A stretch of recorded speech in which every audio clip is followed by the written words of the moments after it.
Hi,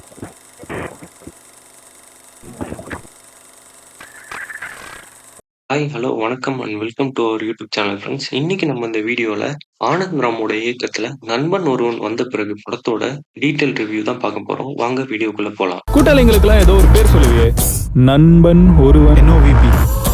நண்பன் ஒருவன் வந்த பிறகு நினை தொழலாம் உந்தன் பிறகு வானுக்கும் எல்லை உண்டு நட்புக்கில்லையே. இந்த படத்தோட டைரக்டர் ஆனந்த் ராமுக்கு ஒரு பெரிய பெரிய பாராட்டுகள்னே சொல்லணும். ஏன்னா அவரோட முதல் படம் மாதிரியே தெரியல. இதுக்கு முன்னாடி அவரு இப்போ தமிழ் அவரோட டைரக்ஷன்ல வந்த மீசை முறுக்கு படத்துல ஒரு கேரக்டர் ரோல் பிளே பண்ணியிருப்பாரு. இந்த படத்துல அவர் தான் லீடா பண்ணியிருக்காரு. பிளஸ் டைரக்ஷன் பண்றதே கஷ்டம். அதுவும் லீட் பண்ணி டைரக்ட் பண்றது அதை விட பெரிய கஷ்டம். இவர் இந்த வேலையை கரெக்டாவே பண்ணியிருக்காருன்னு தான் சொல்லணும். என்ன மாதிரி பசங்களுக்கெல்லாம் மனசுல ஆசைப்பட்டது மறுபடியும் போய் தேடி ஜெயிக்க வாய்ப்பு வருதுன்றதே ரொம்ப அபூர்வம்னா. ஃபர்ஸ்ட் இந்த படத்தோட பாசிட்டிவ்ஸ் பார்க்கலாம். இந்த படத்தோட மிகப்பெரிய பாசிட்டிவ் கேஸ்ட் அண்ட் க்ரூ தான்.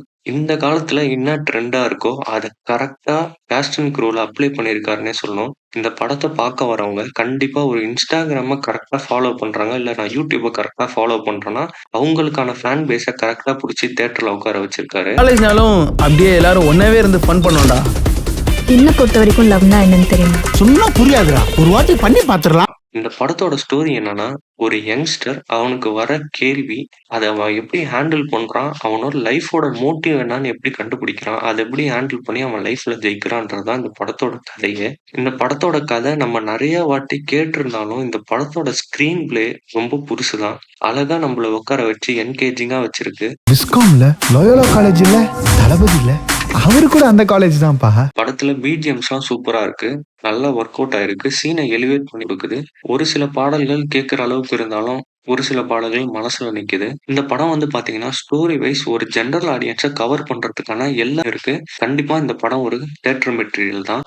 அடுத்து இந்த படத்தோட நெகட்டிவ் பாத்தீங்கன்னா ஸ்டோரி லைன் தான். அதாவது இந்த படத்தோட ஸ்டோரி லைன் நம்ம நிறைய படத்துல பார்த்திருப்போம். ஆனா அவங்க உள்ள ஒரு சில புதிய எலமெண்ட்லாம் வச்சு அதையும் பாசிட்டிவ் ஆக்கியிருக்காங்க. ஸோ இந்த ஸ்டோரி லைன் நிறைய பேருக்கு ஒர்க் ஆகாம போறதுக்கு நிறைய சான்சஸ் இருக்கு. என்னுடைய நாணயம் நேர்மை உழைப்புக்கு இல்லாத வேலை 2 பேர் சிபாஸ் மூலமா கிடைக்குதுன்னா அந்த வேலை தேவையில்லை சார். இந்த படம் ஒரு பியூரான தியேட்டர் மெட்டீரியல். நீங்க தியேட்டர்ல போய் உட்காந்தீங்கன்னா இந்த படத்துல வர பாட்டை, இந்த படத்துல இருக்க மியூசிக்கை, இந்த படத்துல இருக்க எமோஷனை கண்டிப்பா உங்களால கனெக்ட் பண்ணிக்க முடியும். ஒன் டைம் வாட்சபிள் இன் தியேட்டர். மற்றபடி ஓடிடில வந்தா இந்த படம் ஒர்க் ஆகுமா இல்லையான்றத நம்ம வெயிட் பண்ணி தான் பார்க்கணும்.